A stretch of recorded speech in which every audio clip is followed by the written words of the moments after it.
क्या आप जानते हैं हमारे शरीर की नसों की कुल लंबाई 80,000 किलोमीटर होती है। ये इतनी लंबी होती है कि पृथ्वी के 2 चक्कर लगा सके। और इतनी लंबी सिस्टम में ब्लड सर्कुलेट करने का काम हमारे शरीर का एक छोटा सा अंग हृदय करता है। वैसे एक व्यक्ति में एक ही हृदय होता है, लेकिन अगर मैं आपसे ये कहूँ कि एक व्यक्ति अपने जीवन काल में 3 अलग अलग हृदय के साथ जिया है, तो क्या आप मेरी बात पे यकीन करोगे? What we have done is to replace the human heart with a completely mechanical device. There are many gifted surgeons, innovative researchers, and inspiring instructors. But Dr. Michael DeBakey is the rare individual who has been all of the above.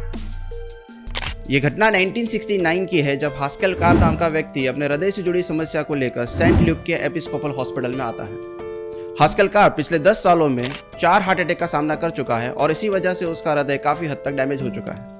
Hospital के head doctor dental कुली उसे heart transplant कराने की सलाह दे चुके हैं, लेकिन इंतजार है एक डोनर का। लेकिन कई कोशिशों के बाद भी डोनर नहीं मिलता और हास्केल कार्प की जान पर खतरा बढ़ता जाता है। 2 अप्रैल 1969 डॉक्टर डेंटल कुले एक अनोखे विचार के साथ हास्केल कार्प के कमरे में दाखिल होते हैं। वो हास्केल कार्प के सामने 2 विकल्प रखते हैं। पहला, या तो किसी डोनर का इंतजार किया जाए जो कि शायद कभी नहीं आने वाला, या जब तक कोई डोनर नहीं मिलता तब तक आर्टिफिशियल हार्ट ट्रांसप्लांट करा लिया जाए। हास्केल कार्प ने दूसरा विकल्प चुना।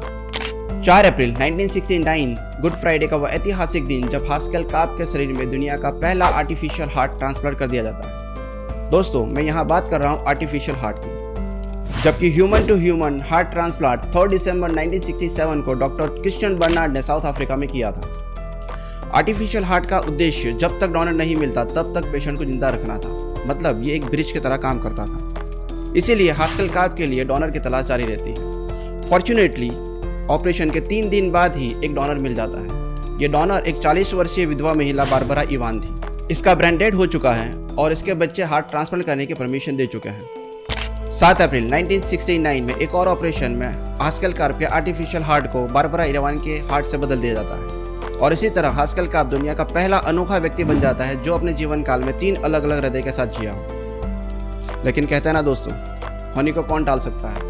8 अप्रैल 1969 3:15 को हास्केल कार्प की मृत्यु हो जाती है। पोस्टमार्टम में मृत्यु का रीज़न न्यूमोनिया बताया जाता है। लेकिन रुकिए दोस्तों, असली कहानी तो यहाँ से शुरू होती है। किसे पता था कि ये घटना मेडिकल हिस्ट्री की सबसे कंट्रोवर्शियल घटना बनने वाली है। अब जरा फ्लैशबैक में जाता है।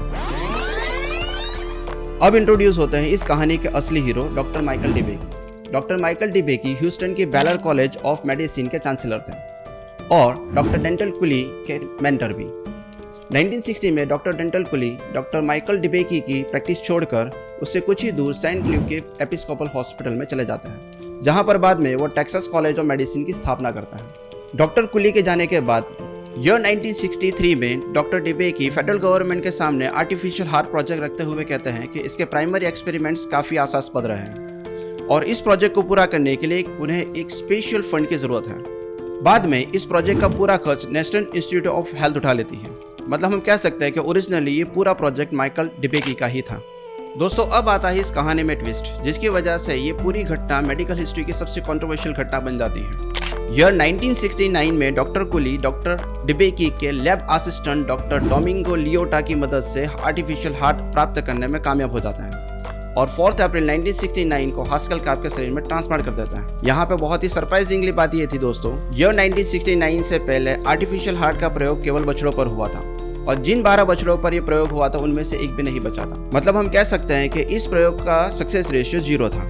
नेशनल इंस्टीट्यूट ऑफ हेल्थ और बैलर कॉलेज ने इस पूरी घटना की जांच के आदेश दिए, लेकिन उसकी रिपोर्ट कभी जारी नहीं की गई। इस घटना पर टिप्पणी करते हुए डॉक्टर डिबेकी ने कहा कि दुनिया का पहला आर्टिफिशियल हार्ट ट्रांसप्लांटर बनने की होड़ में डॉक्टर डेंटल कुले ने यह अनएथिकल कृत्य किया है। तो अपना बचाव करते हुए डॉक्टर कुले ने हिपोक्रेटिक ओथ को आगे रखते हुए कहा कि एक पेशेंट की जान बचाना एक डॉक्टर की प्राथमिकता होती है, उसमें कुछ भी अनएथिकल नहीं होता। उन्होंने देशभक्ति का हवाला देते हुए भी कहा कि मैं नहीं चाहता था कि ऋषि इस मामले में भी हमसे आगे निकल जाए। दोस्तों, हम हमारी रोज बरोज की ज़िंदगी में कहीं ना कहीं इंसानियत और एथिक्स की बात करते हैं, तो अपने पेशेंट की जान बचाने के लिए डॉक्टर कुली ने जो कृत्य किया, क्या आप उसे अनएथिकल मानते हैं? अपनी राय नीचे कमेंट बॉक्स में जरूर दीजिएगा। पूरा वीडियो देखने के लिए बहुत बहुत धन्यवाद।